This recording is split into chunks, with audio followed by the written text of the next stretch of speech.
En l'espace de 2 jours, le thermomètre a perdu une quinzaine de degrés. Une situation exceptionnelle qui n'a pas surpris les automobilistes ce matin. Ça a été salé, mais avec ce qui est retombé dessus, surtout sur la 86, là, vers Vélizy, là, ça roulait vraiment en ralenti, quoi. C'est de la livraison, mais j'ai un petit peu de retard. Ah ouais, on ne peut pas tenir vraiment les délais, quoi. L'agglomération de Saint-Quentin en Yvelines est plutôt épargnée par les flocons.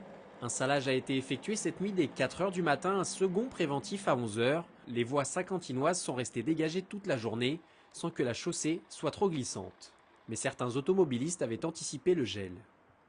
Je prends la précaution quand la télé nous avise de neige et de verglas d'huiler les caoutchoucs de portière. Une chance que n'a pas eu la région de Saint-Arnaud en Yvelines, l'autoroute A10 est fermée dans les deux sens jusqu'à Jarny à cause d'un accident.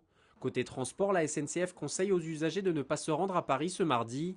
Le trafic sur la ligne U est interrompu depuis ce matin et de nombreux trains ont été supprimés sur la ligne C du RER.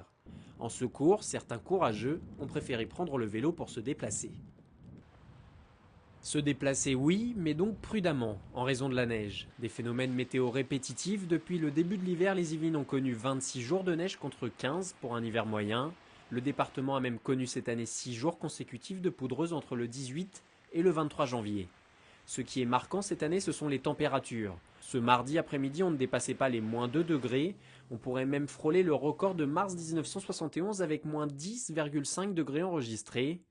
On attend pour la nuit prochaine et en début de matinée de demain des températures de l'ordre de moins 7 à moins 10 degrés. La semaine dernière, on avait un flux de sud qui nous amenait des températures très douces. Et là, en ce début de semaine, il y avait l'anticyclone qui était situé entre l'Islande et la Scandinavie, a amené en fait une masse d'air très froide qui venait du nord de l'Allemagne, qui est venue par la Belgique. Les températures devraient rester froides mercredi et jeudi. Vendredi matin a noté un épisode de pluie verglaçante. Un redout est attendu pour ce week-end avec des températures comprises entre 4 et 8 degrés, plus proches des normales de saison, et l'arrivée des traditionnels giboulées de mars.